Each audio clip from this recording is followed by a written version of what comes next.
wabarakatuh. Waalaikumsalam.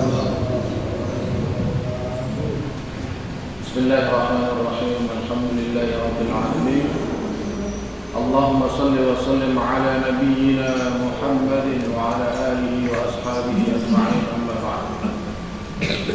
Alhamdulillah, Bapak Ibu sekalian, pada pagi hari ini Allah Subhanahu wa taala memberikan kita nikmat yang luar biasa, yaitu nikmat di mana Allah Subhanahu wa taala menghantar kita ke masjid ini untuk sholat subuh berjamaah yang didahului dengan sholat sunnah fajar, dan kita lanjutkan dengan thalabul ilm.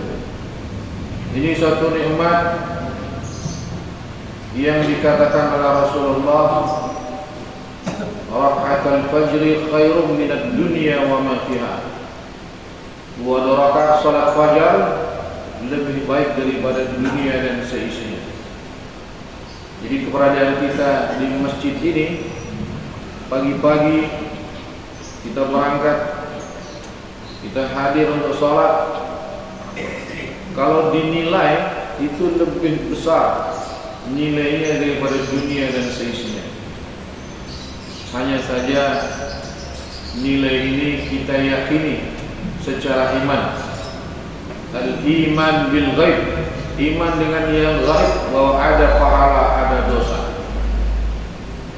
Bagi yang beriman maka Allah mudahkan, yashrah sadrahu lil Islam, Allah lapangkan dadanya untuk Islam, Allah mudahkan untuk mengamalkan Islam. Itulah nikmat yang terbesar. Bagi yang tidak beriman ataupun yang kurang iman, ya kurang yakin adanya pahala, adanya dosa, kurang yakin. Maka di antara ciri orang yang muttaqin, wa bil akhirati hum yuqinun, dan mereka yakin dengan kehidupan akhirat. Ketika kita yakin dengan kehidupan akhirat, yakin dengan adanya pahala, yakin adanya surga, yakin adanya neraka, maka langkah kita dalam beramal itu lebih ringan, lebih nikmat, karena kita yakin bahwa apa yang kita lakukan itu tidak sia-sia. Langkah kita dari rumah ke masjid tidak sia-sia, duduknya kita di majelis ilmu tidak sia-sia. Kita yakin itu semua akan ada balasan dari Allah Subhanahu wa taala. Hanya saja balasannya tidak bisa kita ambil langsung di sini, Pak, ya. Nanti kita ambil insyaallah di negeri akhirat dengan berlipat ganda. So kalau di sini dikasih, wah ini mesti takwa nggak bakalan muat. Jangankan dunia dan seisinya. Satu orang misalnya dijanjikan yang hadir dalam sholat subuh dan sholat fajar, maka disiapkan sembako dengan nilai 1 juta misalnya. Saya kira ini akan meluber kemana-mana. Tapi itu kecil di mata Allah. Maka jemaah sekalian, nikmat yang terbesar adalah nikmat ketika kita dimudahkan oleh Allah untuk beramal. Karena nikmat ini tidak diberikan kepada banyak manusia. Tidak seperti nikmat makan, minum, nikmat jabatan, harta. Itu Allah berikan secara cuma-cuma kepada siapa saja.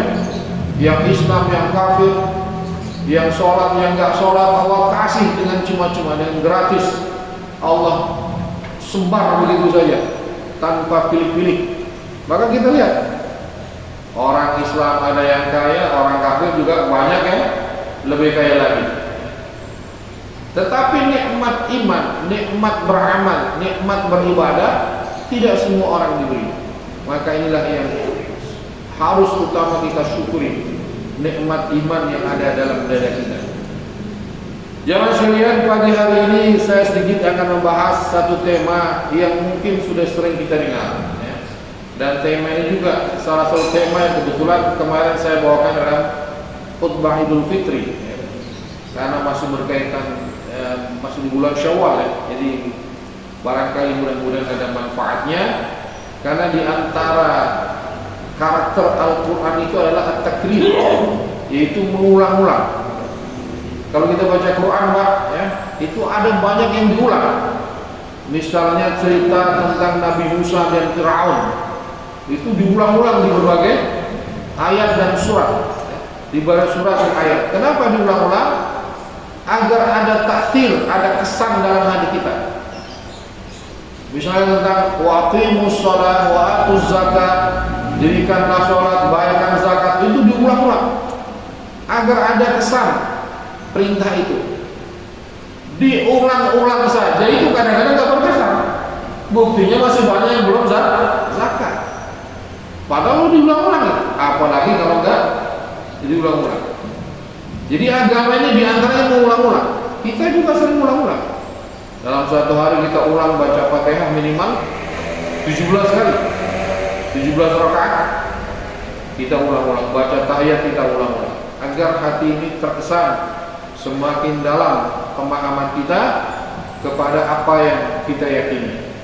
Baiklah jemaah sekalian, di antara nikmat Allah yang diterima oleh manusia adalah al-amwal, yaitu harta benda.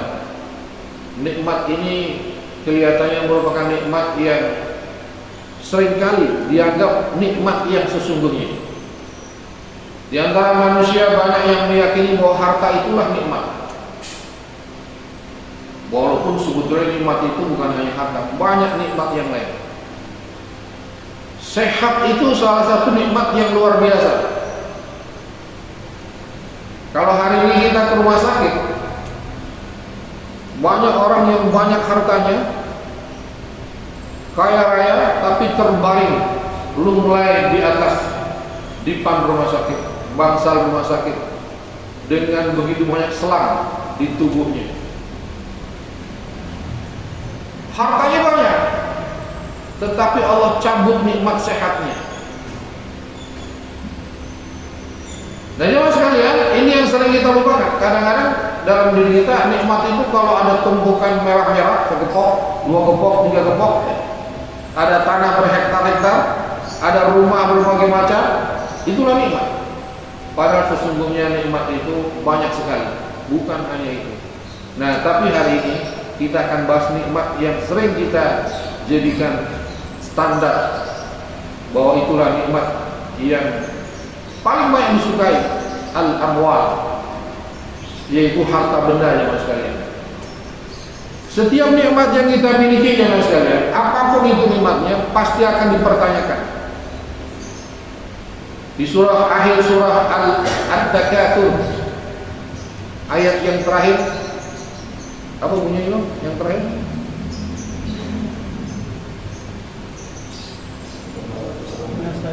wala tus'alunna 'alan na'im, dan engkau pasti akan ditanyakan tentang nikmat. Dan engkau pasti akan ditanyakan tentang nikmat. Setiap nikmat yang kita terima pasti akan ditanya ya mas sekalian. Apakah itu nikmat sehat, nikmat umur, nikmat anak, apalagi nikmat harta, lebih-lebih lagi pertanyaannya. Maka jemaah sekalian, seringkali Allah Subhanahu wa taala di dalam Al-Qur'an menyandingkan antara harta dan jiwa itu untuk dikorbankan. Wajahidu bi amwalikum wa anfusikum, berjihadlah engkau dengan harta dan jiwa. Para ulama mengatakan, kenapa amwal ini disebut pertama, baru setelah itu jiwa? Berjihadlah dengan harta dan jiwa. Sebagian ulama mengatakan karena kadang manusia itu lebih mementingkan hartanya daripada jiwanya, lebih sayang kepada hartanya daripada jiwanya. Coba aja Pak, misalnya orang bawa tas isinya 5 miliar mau dirampok, padahal rampoknya itu ya mungkin bawa apa gitu, kira-kira dipertahan nggak dengan tas itu? Bahkan mungkin sampai mati tas itu nggak akan dilepas. Kecintaan kepada harta ini seperti itu. Nah jemaah sekalian, karena saking cintanya kepada harta itu, ada kalanya orang itu tidak mau melepaskan hartanya dengan sia-sia menurut dia untuk diinfakkan. Sebagian manusia menganggap kalau ngasih orang kalau infak ke masjid, ya, kalau membantu amal-amal mulia, ini hartanya hilang. Harta ini pergi saja. Padahal sesungguhnya itu tidak hilang. Harta itu sesungguhnya sedang dikirim ke akhirat. Nanti akan diambil di sana. Harta itu sedang di shipping, dikirim ke akhirat. Tidak hilang. Tapi sebagian orang mengatakan kalau dia memberi akan hilang. Orang-orang yang bakhil, dia akan anggap kalau harta dikasih orang, harta dibantu ke tempat-tempat yang bermanfaat, hartanya akan berkurang. Pada Nabi katakan, "Ma naqsa malun min shadaqah." Tidak berkurang harta dengan sedekah, akan bertambah. Maka kepada orang yang bakhil ini jemaah sekalian, ya, yang cinta hubbud dunia berlebihan, sehingga karena cintanya kepada dunia, karena dia senangnya kepada dunia, akhirnya dia tidak mau, dia menjadi bakhil, dia tidak mau berinfak. Allah Subhanahu wa taala telah ancam dalam surah Ali Imran ayat ke-18. A'udzubillahi minasyaitonir rajim. Wala yahsabanna alladhina yadkhuluna bima atahumullahu min fadlihi huwa khairan lahum bal huwa syarrun lahum sayutawwaquna ma baqilu bihi yawmal qiyamah wa walillahi miratus samawati wal ardh wallahu bima ta'maluna khabir.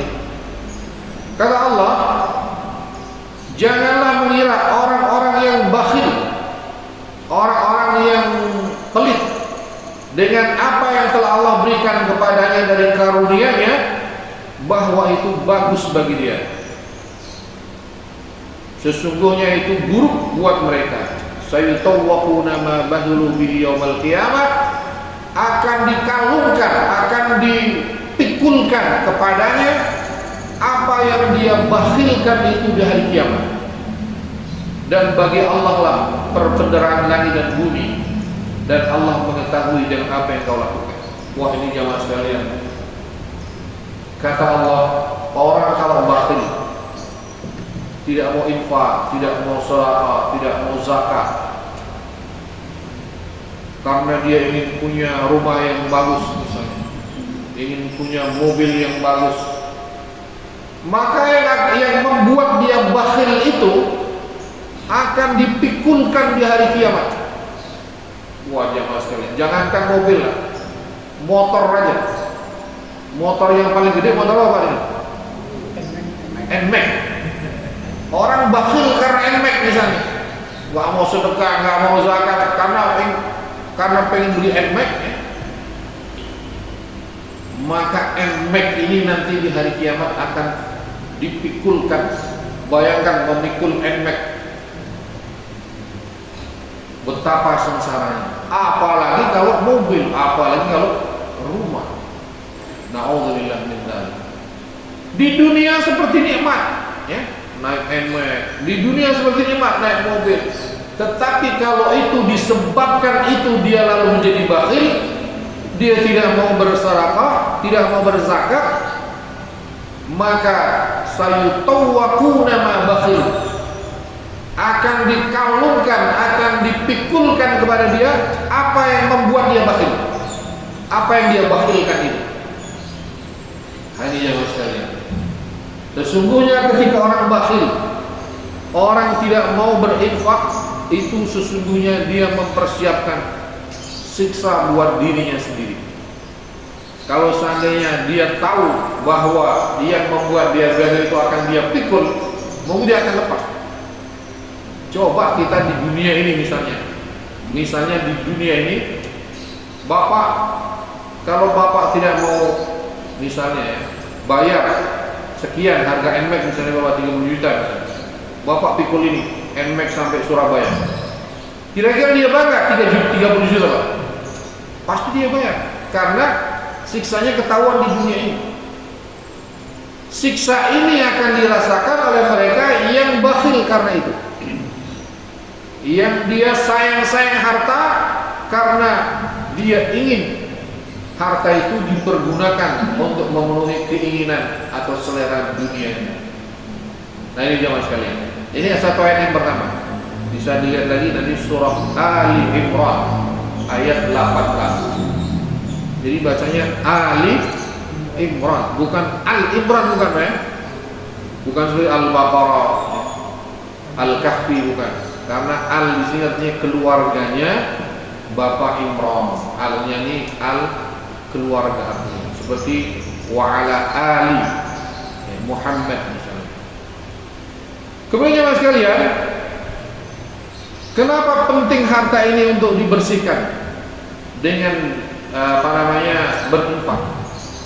Allah Subhanahu wa taala dalam surah At-Taubah memerintahkan kepada baginda Rasulullah sallallahu alaihi wasallam, a'udzu billahi minasyaitonir rajim, khudh min amwalihim shadaqatan tutahhiruhum wa tuzakkihim biha wa shalli 'alaihim inna salataka sakanun lahum wallahu samii'un 'alim. At-Taubah ayat 103.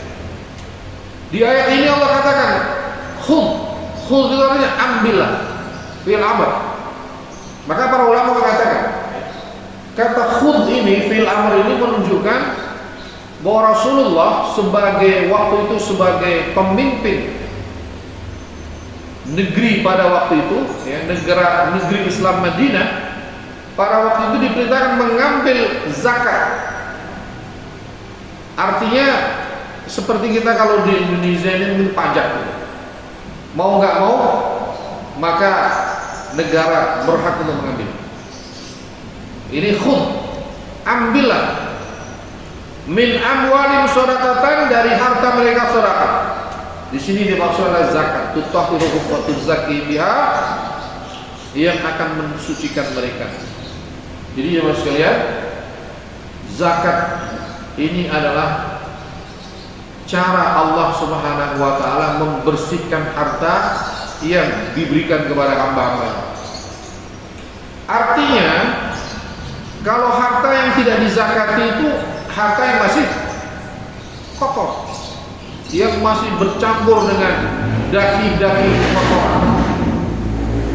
Ketika dia dizakati, maka harta itu sedang dibersihkan, di laundry. Bukan mandi laundry, bukan Pak ya, tapi sedang dibersihkan agar harta itu menjadi bersih. Karena jemaah sekalian, ketika harta ini tidak dibersihkan, nanti ada ancaman Allah seperti yang pertama tadi, nanti ada lebih mengerikan lagi. Kalau harta itu tidak dibersihkan, tidak disucikan. Jadi yang pertama tadi, bahwa fungsi daripada zakat itu membersihkan harta. Maka tema hari ini adalah membersihkan harta dan jiwa. Kita aja mas sekalian yang kebetulan diberi nikmat harta, maka yang utama dan pertama harus kita pikirkan adalah bagaimana harta ini bersih di mata Allah Subhanahu wa taala. Minimal dengan zakatnya ya. Kalau harta ya 2,5%. Lebih banyak lebih baik. Minimal. Yang minimal saja itu masih banyak yang sering tidak melakukannya. Zakat ini ya mas sekalian sering disandingkan oleh Allah Subhanahu wa taala di dalam Quran dengan salat. Wa aqimus salat wa atuz zakat. Dirikanlah salat dan bayarkanlah zakat. Ini seringkali disandingkan dalam Quran. Para ulama mengatakan salat ini adalah membangun hubungan harmonis dengan Allah, sedangkan zakat di antaranya adalah menjadi asbab harmonisnya hubungan dengan manusia, dengan sesama hamba Allah. Jadi dua-duanya ini penting Pak. Sholat saja enggak zakat, ya, enggak sempurna. Zakat saja tapi enggak sholat, lebih-lebih lagi. Sholat dan zakat ini satu kesatuan yang tidak boleh dipisahkan. Hablum minallah wa hablum minan nas. Memang ada orang yang zakat enggak sholat, ada. Ada orang sholat enggak zakat, ada juga. Tapi kadang-kadang lebih berat zakat. Orang sholat banyak, untuk keluar uang untuk sholat, untuk haji mudah. Tapi kadang-kadang untuk zakat susah. Banyak pak haji yang nggak berzakat, betul nggak? Orang untuk pergi haji dia mudah ngeluarkan duit. Haji plus yang berapa ratus juta, mudah. Tapi zakat sering terlupakan. Itu menunjukkan bahwa zakat ini berat ternyata. Nah, jawab sekalian, fungsi zakat tadi adalah mensucikan diri kita. Kemudian kata Allah, washolli alaihim, dan berdoalah untuk mereka. Sesungguhnya doamu menjadi ketenangan buat mereka. Jadi ketika orang menerima zakat atau menjadi amil zakat, ya, kita diperintahkan berdoa untuk orang yang berzakat atau untuk orang yang memberi kepada kita. Minimal ya kata-kata jazakumullahu khairan atau jazakallahu khairan, atau kalau perempuan jazakillahu khairan, mendoakan semoga Allah membalas, ya, atau dalam hadis yang lain, ya, semoga Allah memberkahi hartanya. Kita doakan, Pak. Kalau ketika orang memberi kepada kita, kita disunahkan minimal mengucapkan doa dan berterima kasih. Kalau bisa membalas kebaikan dia, ya, sebagaimana dia berikan kepada kita. Kalau tidak mampu, ya minimal tadi terima kasih dan doa. Walaupun dari sisi orang yang memberi,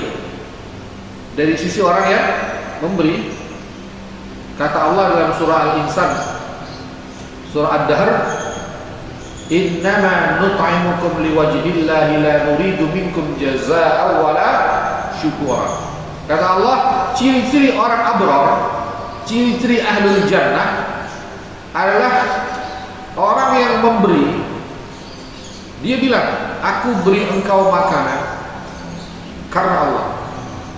Aku tidak berharap balasan dan ucapan terima kasih. Wah, ini luar biasa. Orang memberi tapi tidak ada harapan balasan, bahkan ucapan terima kasih aja nggak berharap. Kalau saya kadang-kadang dari manusia biasa, orang diberi japel aja kayaknya nggak ada sedikit pun kata-kata terima kasih. Ini kayaknya kita agak gimana gitu. Ini orang diberi kayak nggak diberi gitu. Padahal sesungguhnya itulah ujian Allah di situ. Kalau kita ikhlas, orangnya diam nggak ngomong apa, tapi kita ikhlas. Memang saya niat tidak berharap balasan dan ucapan terima kasih. Nah, itu betul-betul al-abrar. Tapi kalau kita ngomong, dikasih dia aja nggak tahu diri loh. Nah, ini boleh, ya. Namanya itu menyakitkan hati. Ya. Ini akan menggugurkan pahala sedekah tadi. Tapi dari sisi orang yang diberi, Pak, kalau kita diberi orang, dari sisi orang yang diberi, maka kita dianjurkan untuk mengucapkan terima kasih. Karena kata Nabi, man lam yashkurin nas lam yashkurillah. Siapa yang tidak berterima kasih kepada manusia, dia tidak berterima kasih kepada Allah. Jadi dari sisi orang yang diberi, hendaknya kita berterima kasih. Kita doakan orang yang memberi kita. Tapi dari sisi orang yang memberi, tidak berharap balasan, bahkan ucapan terima kasih.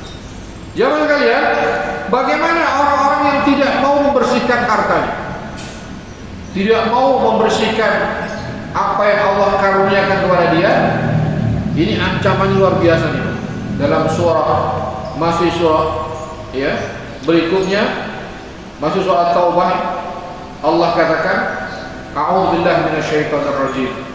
Walladzina yaknizuna adh-dhahaba wal fiddata wa la yunfiquna fi sabilillah fabashshirhum bi'adzabin alim yawma yuhma 'alaiha fi nari jahannam fatukwa biha jibahuhum wa junubuhum wa dhuhuruhum hadza ma kanaztum li anfusikum fadhuqu ma kuntum taknizun. Masya Allah nih Pak ya. Ayat ini kalau ya pahami dengan betul ya. Menangis kita. Kata Allah, orang-orang yang menumpuk-numpuk, yang menyimpan-nyimpan emas dan perak, ini perlambang dari harta, dan tidak mau menginfakkannya di jalan Allah, berilah kabar kepada mereka dengan azab yang pedih, yaitu hari di mana apa yang mereka miliki harta tersebut dipanaskan di neraka jahanam, kemudian disetrikalah dengannya apa wajah-wajah mereka, wa junubuhum, perut-perut mereka, wa zuhuruhum, punggung-punggung mereka. Hadza ma kanaztum li anfusikum. Inilah yang kalian kumpul-kumpulkan untuk dirimu sendiri. Fadhuku ma kuntum taknisun, maka rasakanlah apa yang kalian kumpulkan ini. Jadi jemaah sekalian, harta yang tidak diinfakkan, harta yang hanya dikumpulkan li anfusikum, kata Allah, hanya untuk dirimu sendiri, dinikmati sendiri, yang tidak mau diinfakkan, maka kata Allah kelak di akhirat harta itu akan dimanaskan di neraka jahanam menjadi setrika, dan akan disetrikalah wajah-wajah orang yang pemilik harta tersebut. Wajahnya disetrika, bisa dibayangkan setrika dunia saja sudah panas, apalagi setrika jahanam. Disetrikalah perut-perut mereka, disetrikalah punggung-punggung mereka, habis kulit semua. Harta yang dia cintai, yang dia sayang-sayang, yang dia tidak mau infakkan, yang dia nikmati sendiri, maka kata Allah, hadza ma kanaztum li anfusikum. Inilah harta yang kalian kumpulkan untuk dirimu sendiri. Fadhuku ma kuntum taknizun, maka rasakanlah harta yang kalian sukai, kalian kumpulkan itu. Harta yang begitu dicintai di dunia telah menjadi setrika yang luar biasa panasnya. Dari jamaah sekalian, mudah-mudahan ayat-ayat yang saya baca tadi menjadi pengingat buat kita, biar Allah berikan titipan harta sedikit maupun banyak, kita semuanya dianjurkan berinfak. Yang banyak infaknya lebih banyak, yang sedikit infaknya juga sedikitnya. Alhamdulillah, di at-taqwa ini diberi semuanya jalan untuk berinfak. Ada infak yang mungkin berjuta-juta, alhamdulillah. Ada infak yang 1000 sehari dengan gerakan apa? Serbu, ya alhamdulillah. Kalau kita tunggu kaya mau infak, bisa-bisa nggak infak-infak? Ya. Bisa-bisa nggak infak-infak? Tunggu kaya mau infak, nggak juga infak-infak. Kita misalnya 1000 sehari, bisa 2000 sehari, bisa 5000, alhamdulillah. Bisa berjuta, alhamdulillah. Tetapi jamaah sekalian, orang yang sama sekali tidak mau infak, yang dia sayang hartanya, yang dia simpan-simpan untuk dirinya sendiri, untuk keluarganya sendiri, untuk senang-senang sendiri, tadi akan menjadi setrika. Kemudian jamaah sekalian, kedua akan melanjutkan tema tadi, yaitu membersihkan jiwa.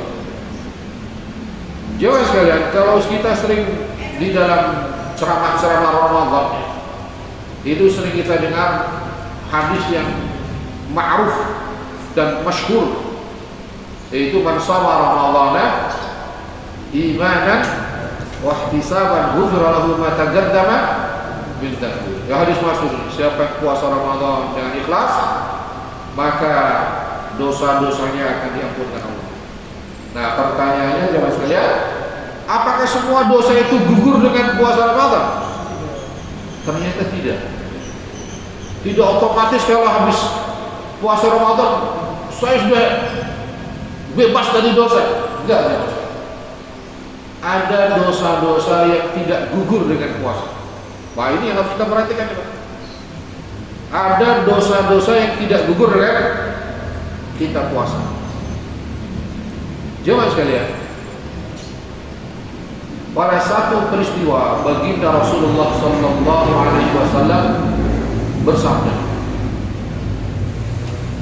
satu sabda yang membuat para sahabat menangis, karena seolah-olah sabda ini sabda al-wada, sabda perpisahan. Pada satu hari Rasulullah bersabda, "Man kanat 'indahu madlimatun aw madlamatun li akhihi min 'irdihi aw min syai'in falyatahallalhu minhu al-yawm qabla an la yakuna dinarun wala dirhamun in kana lahu 'amalun salih ukhidha minhu bi qadri madlamati wa in lam yakun lahu hasanatun wa in lam yakun hasanatun ukhidha min sayyi'ati sahibihi fahumila alaih." Rawahu Bukhari. Dalam hadis ini jemaah sekalian, Imam Bukhari meriwayatkan, kata Nabi, barang siapa yang punya kezaliman, kesalahan kepada saudaranya dari masalah-masalah yang berkaitan dengan kehormatan diri ataupun yang lainnya, kata Nabi, "Falyatahallalhu minhu al-yawm." Segeralah minta dihalalkan, segeralah minta dimaafkan sebelum datang hari di mana dia tidak punya dinar dan dirham. Di hari yaumul hisab, pengadilan Allah Subhanahu wa taala. Hari itu tidak ada orang punya harta, tidak ada manfaatnya. Yauma la yanfa'u malun, pada hari di mana harta tidak ada manfaat. Kalau di dunia ini ya Mas sekalian, orang punya salah, dia bisa tebus kesalahan itu dengan memberikan kompensasi kepada orang yang pernah dia salah. Dia bayar, sudah Pak, jangan dibawa ke pengadilan, ini 100 juta, selesai masalah. Tapi di hari itu ya Mas sekalian, kata Rasulullah, tidak ada orang yang punya harta, tidak ada manfaatnya harta. Maka merasa seperti itu, bagaimana penyelesaiannya? Tidak ada orang yang mau memaafkan. Hari itu semua orang ingin menuntut orang yang bisa dituntut. Bahkan kata Sayyidina Ibnu Mas'ud radhiyallahu anhu, seorang istri ingin sekali menuntut suaminya. Bayangkan jemaah sekalian, istri yang kita cintai, yang kita sayangi, yang kita jaga, yang kita rawat, tidak menutup kemungkinan dia akan berdiri menuntut kita. Apalagi orang lain, tetangga kita, orang-orang yang lebih rendah dari kita. Maka kata Rasulullah sallallahu alaihi wasallam, di yaumul hisab itu, di pengadilan Allah itu tidak ada pembela, tidak ada yang bisa membela kita. Pengacara-pengacara seperti di dunia ini yang bisa membolak-balikan fakta dengan kehebatan pengacara, kepiawaian pengacara, seorang salah bisa jadi benar. Karena silap lidah yang luar biasa, hukuman yang harusnya 10 tahun jadi 2 tahun karena kehebatan pengacara. Jadi enggak semua pengacara, ada pengacara yang begitu. Tapi di akhirat tidak ada yang bisa membela. Bahkan mulut kita pun tidak bisa membela, apalagi mulut orang lain. Mulut kita saja nggak bisa bicara. Dalam surah Yasin kita baca, gimana Pak? Surah Yasin yang masyhur itu, "Al-yawma nakhtimu ala afwahihim wa tukallimuna aydihim wa tashhadu arjuluhum bima kanu yaksibun." Pada hari ini, kapan ini? Yaumul hisab, pada hari pengadilan Allah. Kami tutup mulut mereka, yakhtim, ditutup mulut, tidak bisa bicara. Siapa yang berbicara? Wa tukallimuna aydihim, yang berbicara tangannya. Tangan ini yang ngomong, saksinya tangan. Benar ya Allah, saya memang ngambil uang itu. Ngomong, benar ya Allah, saya memang tanda tangan untuk markup proyek itu. Benar ya Allah, saya memang yang melakukan pemukulan, saya semua yang tangannya ya Allah.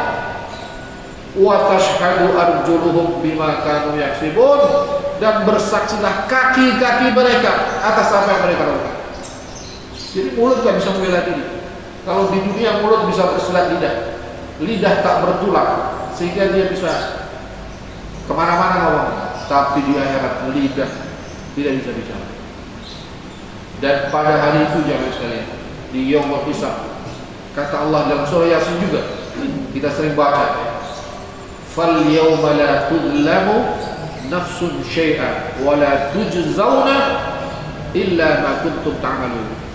Pada hari ini, katakan dia fal yawm, hari ini, hari hisab, hari pengadilan Allah, tidak ada satu jiwa pun yang teraniaya, dan setiap jiwa akan mendapatkan balasan sesuai dengan yang dilakukan.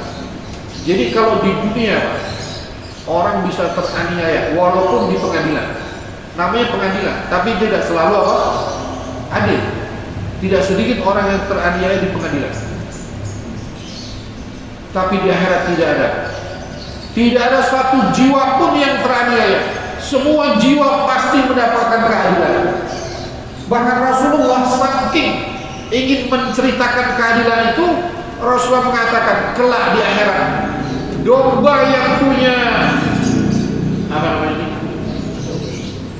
Domba yang punya tanduk itu akan dihisap dengan domba yang tidak punya tanduk. Karena kemungkinan yang punya tanduknya kan apa? Nanduk-nanduk ya.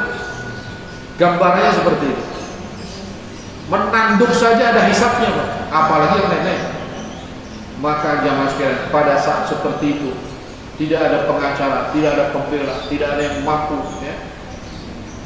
Wa taqatta'at bihimul asbab. Putus segala hubungan, putus segala apa namanya istilahnya kaitan-kaitan. Gak ada itu organisasi yang bisa membela kita, gak ada partai yang bisa membela kita, gak ada saudara bisa. Pada hari itu kata Rasulullah, in kana lahu amalun salih, bila mana dia punya amal saleh, punya pahala, ukhidha minhu biqadri maglamati, pahala yang diambil sekadar biqadri maglamati, sesuai dengan kadar kesalahan. Enggak ada uang, maka pahala yang dijadikan apa namanya gantinya, pahala yang diambil. Kalau pahalanya enggak ada, ternyata amalnya sedikit atau dia sudah habis, maka kata Rasulullah, wa illam yakun hasanatun, bila mana dia tidak punya lagi kebaikan, ukhidha min sayyiati sahibi fahumil alaih, maka diambillah dosa orang yang pernah dia sakiti, orang yang pernah dia zalimi, maka ditimpakanlah kepadanya. Dari zaman sekalian, di akhirat kelak orang yang hanya rajin sholat, rajin baca Quran, rajin umrah, rajin haji, tetapi akhlaknya tidak baik, suka menyakiti tetangga, menyakiti orang lain, mengambil hak orang lain. Wah, ini tragis nasibnya, Pak. Tragis nasibnya kelak. Pahala banyak dari umrah, dari baca Quran, dari wirid, tapi nasibnya akan tragis. Ini dikabarkan oleh Rasulullah sallallahu alaihi wasallam dalam hadis riwayat Imam Muslim. Kata Nabi bercerita tentang orang yang bernasib tragis ini. Kata Nabi, orang yang rugi, yang bangkrut, innal muflisa min ummati, sesungguhnya orang yang bangkrut, yang rugi di antara umatku adalah may ya'ti yawmal qiyamati bi salatin wa siyamin wa zakatin, yaitu orang yang datang di hari kiamat dengan begitu banyak membawa pahala, pahala sholat, pahala zakat, pahala puasa, banyak pahala yang dibawa. Wa ya'ti qad syatama hadha, tapi dia di dunia dulu sering mencaci maki. Tadi jamaah sekalian, Masya Allah. Jadi nanti di akhirat jamaah sekalian, hisab itu akan terbagi dua. Hisab yang berkaitan dengan hak-hak Allah, dan hisab yang berkaitan dengan hukukul adami. Yang berkaitan dengan hak Allah tadi seperti sholat, zakat, dan lain-lainnya. Hisab yang pertama. Nanti ada lagi hisab yang kedua. Imam Qurtubi mengatakan dalam kitab At-Tadhkirah, ketika orang itu sudah selesai hisab, ya sudah selamat lah, misalnya pahalanya banyak, dia sudah kurang lebih sudah patutlah untuk ke surga. Itu sebelum ke surga itu ada kontor. Kontor itu kalau bahasa kitanya mungkin eskalator menuju surga, kurang lebih jembatan. Dan di situ Pak, sebelum orang ke surga itu, di situ ditegakkan hisab kesalahan antar sesama manusia. Disitulah berdiri orang-orang yang pernah didolimi, orang-orang yang pernah disalahi. Dikatakan di sini oleh Rasulullah SAW, bapak yang tadi atau hamba Allah yang tadi yang sudah banyak bawa pahala, zakat, puasa dan lain-lain, ya mungkin dia sudah kayaknya udah yakin bakal masuk surga. Begitu ditegakkan hisab yang kedua ini, wa ya'ti qad syatama ha'ala, ada yang berdiri menuntut,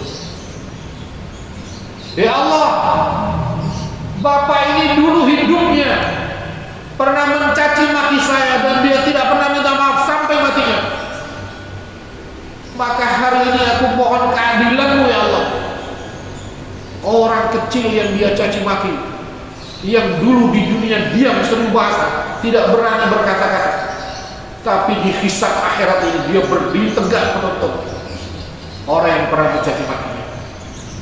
Maka hati-hati ya Mas, kita ingat-ingat, siapa yang pernah saya caci maki, siapa yang pernah saya sakiti hati, jangan sampai dia berdiri akhirat.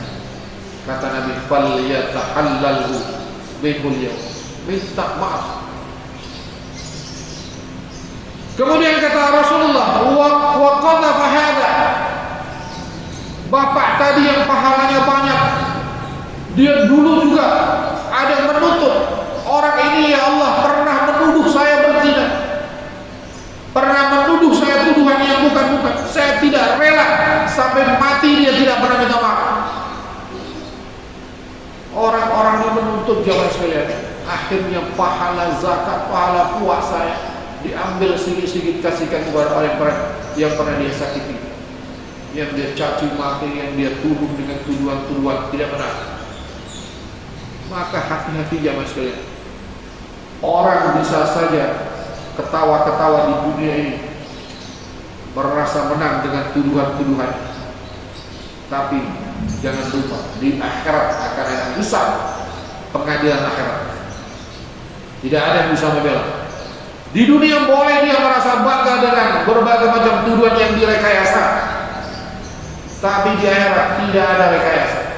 Malaikat tidak bisa direkayasa. Kemudian mas sekalian, kata Allah, kemudian orang ini wa akala mala hada, dia juga makan harta orang lain. Orang yang pernah dia ambil hartanya berdiri menuntut, ya Allah, orang ini pernah ambil harta saya. Dulu dia bilang katanya akan ada modal bersama, ternyata bukan untuk modal, tapi dibawa kabur lagi. Ini menuntutnya mas sekalian, harta yang diambil. Maka kata Rasulullah SAW,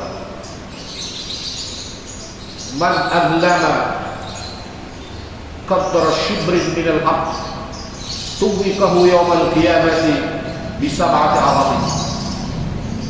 Siapa yang menganiaya atau yang berbuat salah kepada saudaranya sejengkal tanah, shibrin artinya sejengkal tanah, shibrun itu sejengkal apa? Tanah. Ini kata shibrun ini ma'ruf nih, karena berkaitan dengan kuburan. Kuburan itu boleh ditinggikan apa? Sejengkal tanah. Boleh ditinggikan sejengkal tanah dengan tanah yang ada di situ. Tidak boleh dengan apa tuh kalau sekarang apa? Ya bangunan-bangunan lah, tidak boleh izin atau lain-lain. Tapi kalau tanah yang di situ boleh sejengkal tanah. Kata Rasulullah, orang yang zalim terhadap saudaranya dengan menggeser pagar sejengkal tanah, kelak di hari kiamat akan dipikulkan 7 petala bumi. Bisa dibayangkan, sejengkal tanah itu bisa bertonton sampai 7 petala bumi. Dari tanah ke bumi bawah berikutnya apa? Batu, bumi berikutnya nggak tahu saya, sampai 7 ke bawah. Terakhir ke aspal gitu. Apalagi kalau yang diserobot itu bukan sejengkal, semeter, 2 meter. Hati-hati yang suka serobot tanah ini, ya. Ini ya mas kalian. Kemudian kata Rasulullah, wasafaka dama hada.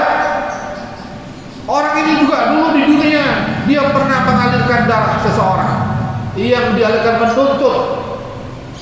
Saya tuntut di Allah, orang ini pernah memukul saya sampai babak belur. Dia tidak pernah minta maaf. Wa daraba hada. Dan dia juga pernah memukul orang.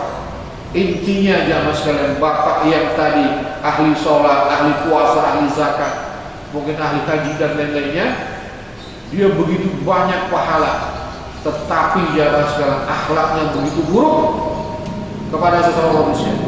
Akhirnya kata Rasulullah,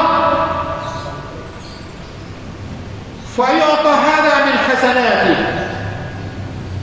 Diberilah orang-orang tadi yang pernah dia salahi dengan pahalanya sampai habis pahalanya. Bayangkan pahala begitu habis. Fa'in faniya min hasanati. Kemudian ketika pahala sudah habis, qabla ayyuqda ma'ali, sebelum terlaksana atau terpenuhi tuntutan-tuntutan tadi, ukhira min khatayahum wa tudab alaih thumma kulha finnar. Akhirnya kesalahan orang yang menuntut tadi, karena pahala yang sudah habis, akhirnya kesalahan yang pernah dia salahi orang-orang yang zalim tadi diambil dosanya, ditimpakan kepada bapak tadi. Tsumma kulha finnar. Kemudian bapak itu dilempar ke neraka. Na'udzubillah min dzalik. Nasib tragis dari seseorang yang dia begitu baik amalnya dalam soal sholat, zakat dan lain-lain, tapi begitu buruk akhlaknya sehingga habis itu pahalanya untuk memenuhi tuntutan-tuntutan sesama manusia. Mudah-mudahan jamaah sekalian, kisah tadi menjadi peringatan buat kita. Kita ingat-ingat, adakah di antara orang yang pernah kita berinteraksi, ada di antara mereka yang akan menuntut? Mungkin pembantu yang hari ini diam saja, tidak berani kata apa-apa. Kita ingat-ingat, pernahkah kita melukai hatinya? Pernahkah kita melakukan hal-hal yang barangkali nanti dia bisa berdiri menuntut kita? Bahkan anak-anak jamaah sekalian, anak-anak yang kita sayangi, yang kita cintai, kalau tidak terlaksana hak-hak mereka, mereka pun akan menuntut. Begitu juga istri yang tidak tertunaikan hak-haknya, hak untuk mendapatkan pendidikan agama, hak untuk mendapatkan perlindungan, hak untuk mendapatkan makan, pakaian, tempat tinggal. Istri yang terlalaikan hak-hak dia, yang suami tidak menunaikan kewajibannya, dibiarkannya istri bermaksiat, dibiarkannya istrinya membuka aurat seenaknya, tidak pernah ditegurnya, tidak pernah berikan pelajaran-pelajaran yang menjadi hak dia. Istri yang seperti ini tidak menutup kemampuan, dia akan menuntut suaminya. Dia akan tuntut suaminya karena suami tidak melaksanakan hak-hak yang menjadi hak dia, yang menjadi kewajiban suami dan menjadi hak istri. Makanya mas sekalian, mudah-mudahan Allah Subhanahu wa taala memberikan kita hati yang lembut, hati yang lapang untuk meminta maaf kepada siapapun orang yang pernah kita salah, baik itu anak, istri, menantu, mertua, tetangga-tetangga, siapapun. Dan mudah-mudahan Allah berikan kemampuan kita untuk menebus kalau itu sebuah kesalahan yang berkaitan dengan harta, ataupun mudah-mudahan diikhlaskan oleh orang yang pernah kita mungkin terambil harta. Lapang dada di dunia ini jamaah sekalian akan menjadi lapangnya perjalanan hisab di akhirat.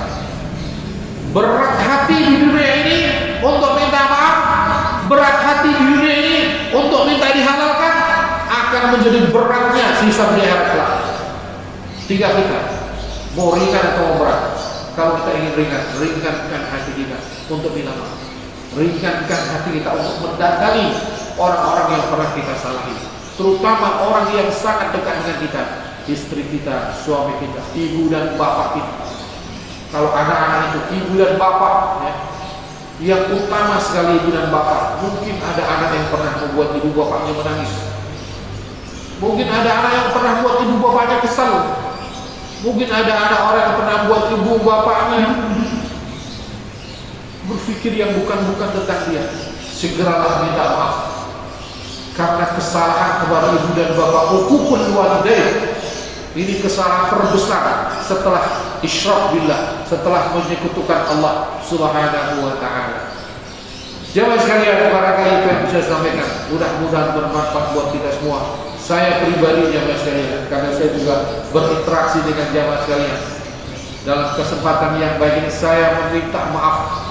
Saya meminta maaf apabila ada kata-kata saya, ada perbuatan saya yang kurang berkenan, yang kurang berkesan, ataupun yang kurang berkenan terutama sekali. Mungkin enggak sengaja saya dalam bercanda ngomong-ngomong yang menyakitkan hati, mohon dimaafkan. Begitu juga urusan-urusan yang lain secara dunia, mohon dimaafkan. Jamaah sekalian, kita manusia biasa, menjadi satu kewajaran. Al-insan mahal khata' wa nisyan, manusia tempat salah dan lupa. Maka menjadi satu kewajaran kalau kita minta maaf. Justru kalau orang tidak minta maaf itu enggak wajar, seolah-olah dia tidak punya peran, tidak pernah punya salah. Maka jamaah sekalian, saya juga berharap mudah-mudahan seluruh yang ada di sini saling memaafkan, sehingga tidak ada yang saling menuntut di pengadilan Allah Ta'ala. InsyaAllah Pak ya, saling maafkan, sehingga tidak ada satupun di antara kita yang menuntut salah satu dari di akhirat. Kita ikhlaskan semua kesalahan orang, kita ikhlaskan semua kezaliman orang. Mudah-mudahan dengan itu Allah juga akan mengampuni dosa-dosa kita yang lain. Sekian, mudah-mudahan bermanfaat. Subhanakallahumma wa bihamdika, asyhadu an la ilaha illa anta, astaghfiruka wa atubu ilaik. Wassalamualaikum warahmatullahi wabarakatuh.